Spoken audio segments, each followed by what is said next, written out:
जय श्री राम दोस्तों, मैं पवन प्रजापति आपका दोस्त और होस्ट फिर से आया हूँ एक नई डरावनी कहानी लेकर। आप सभी ने वाराणसी के बारे में तो सुना ही होगा।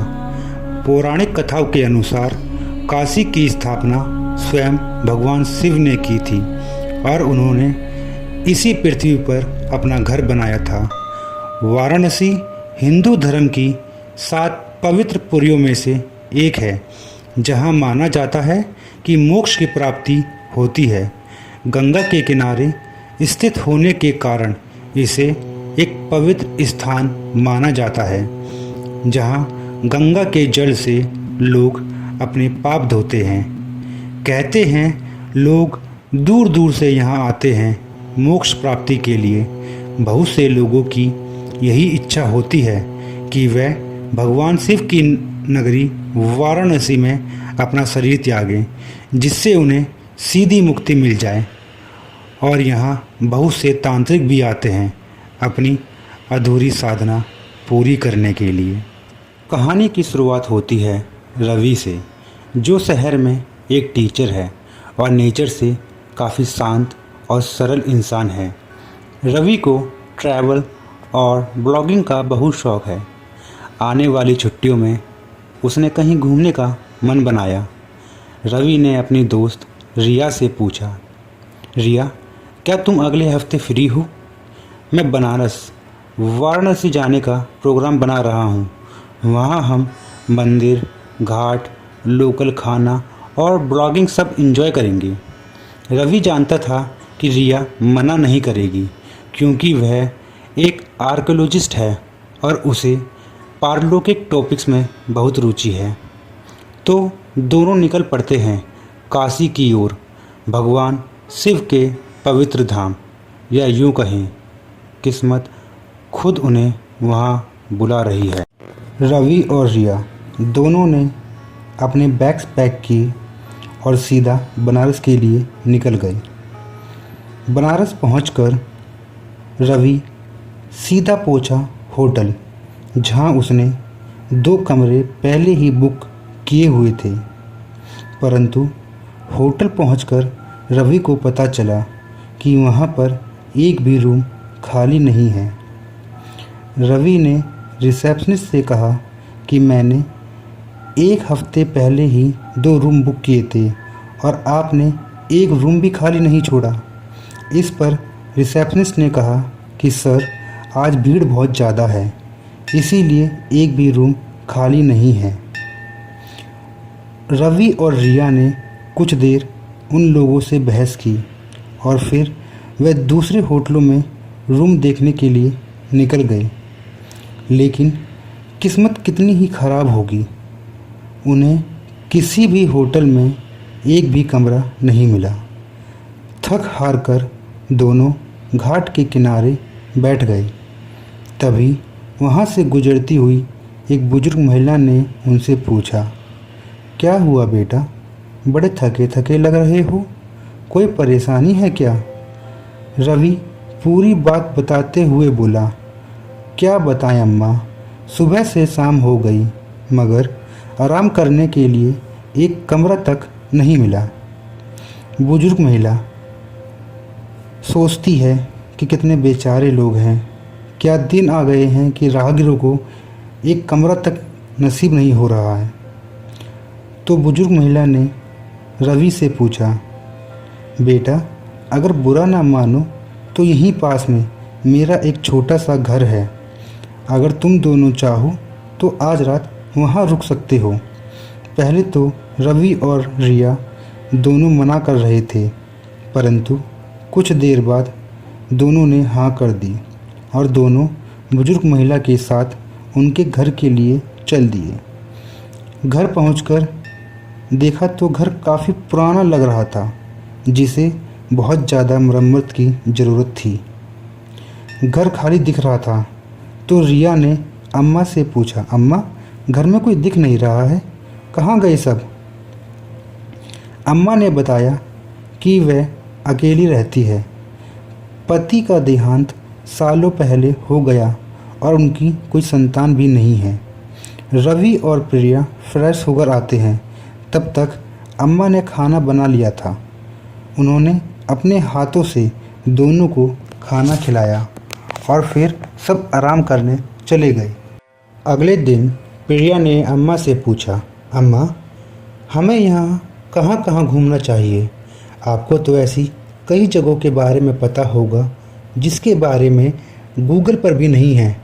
अम्मा ने कहा, बेटा जब कोई कहीं जाता है तो पहले से ही तय करता है कि उसे कहाँ जाना है और कहाँ नहीं।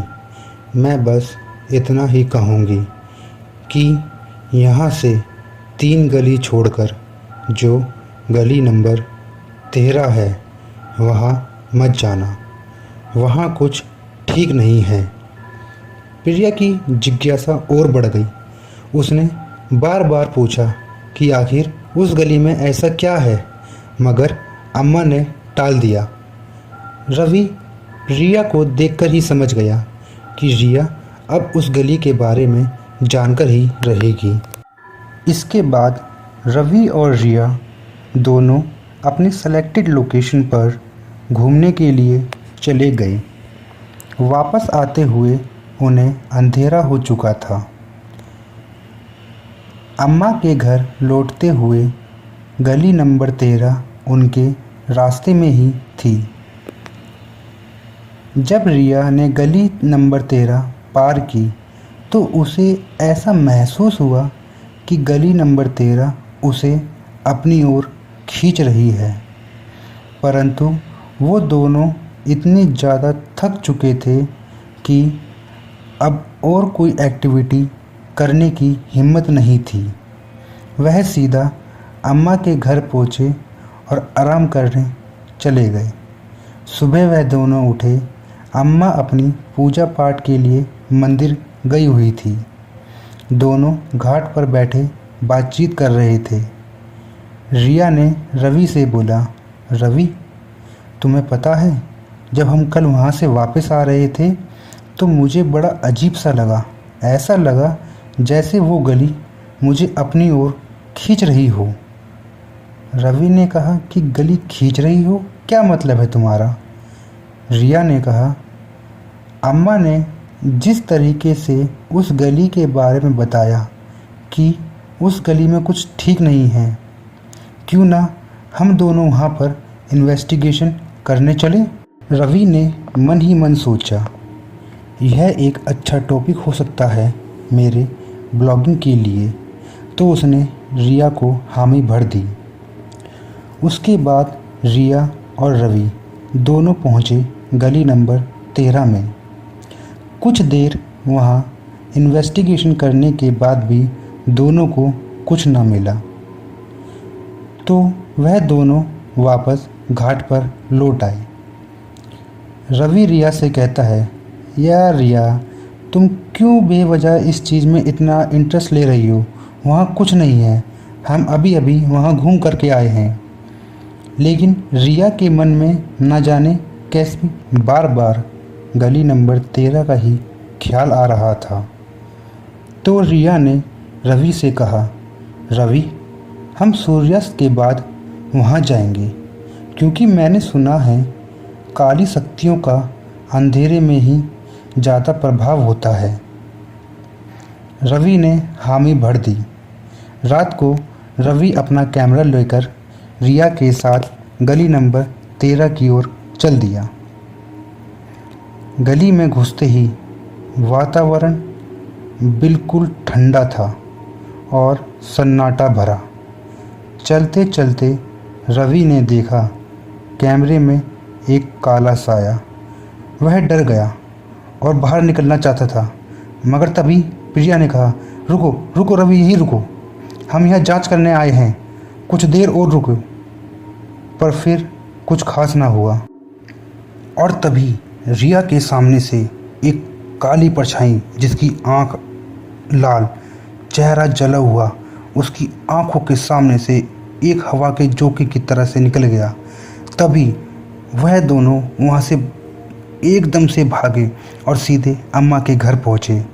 अम्मा ने उन दोनों का डरा हुआ चेहरा देखा।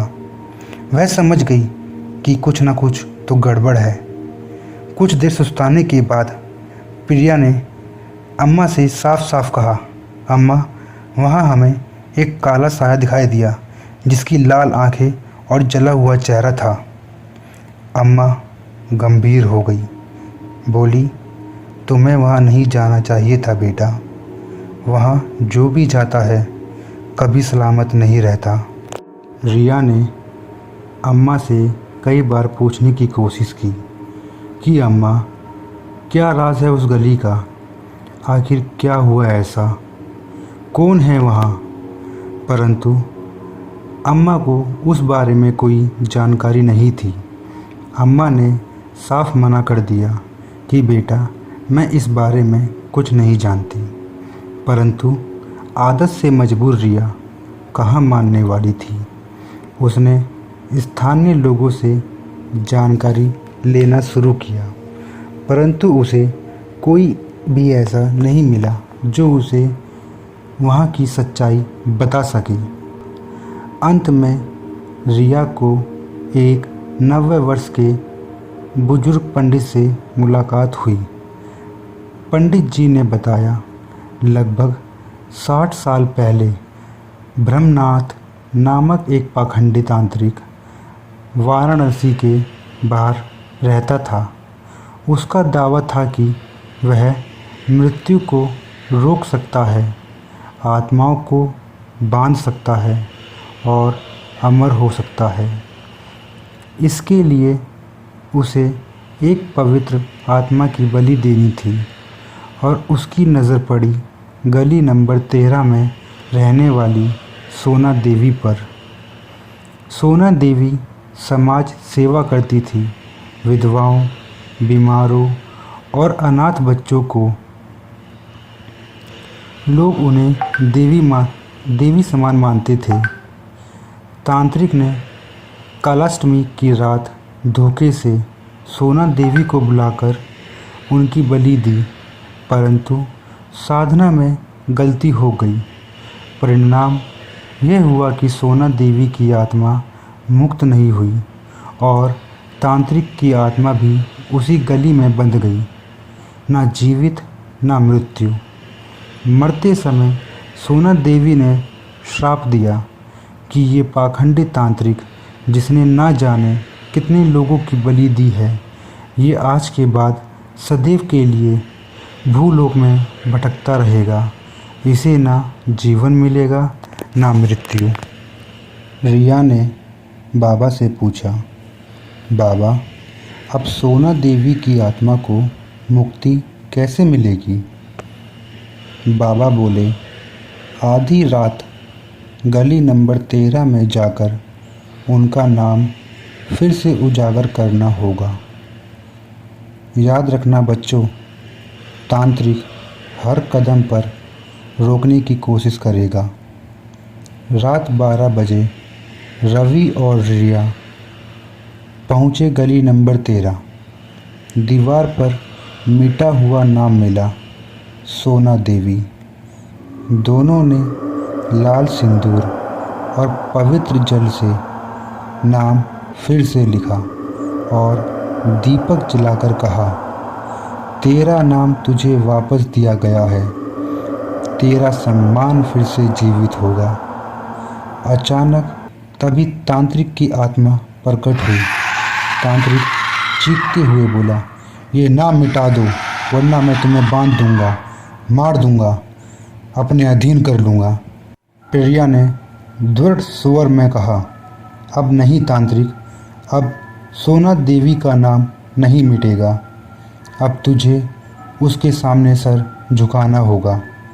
रवि और रिया ने रक्षा चक्र बनाया, मंत्रोच्चार किया।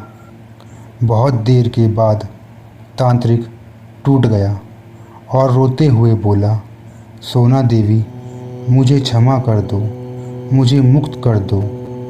तभी सोना देवी की आत्मा प्रकट हुई और बोली, मुझे मेरा नाम मिल गया और तुझे तेरी सज़ा। अब मैं मुक्त हूँ और तू भी ब्रह्मनाथ। उसके बाद अचानक माहौल में एक अजीब सी शांति फैल गई, मानो जैसे कोई तूफान थम गया हो। अगली सुबह रवि और प्रिया ने बाबा के साथ मिलकर सोना देवी और तांत्रिक का पिंडदान किया। दोनों आत्माओं को मुक्ति मिल गई और गली नंबर 13 हमेशा के लिए मुक्त हो गई। पूरी कहानी सुनने के लिए धन्यवाद दोस्तों। अगर आपको यह कहानी पसंद आई हो तो चैनल को सब्सक्राइब करें, वीडियो को लाइक करें और कमेंट करके बताएं कि कौन सा हिस्सा आपको सबसे अच्छा लगा। तब तक के लिए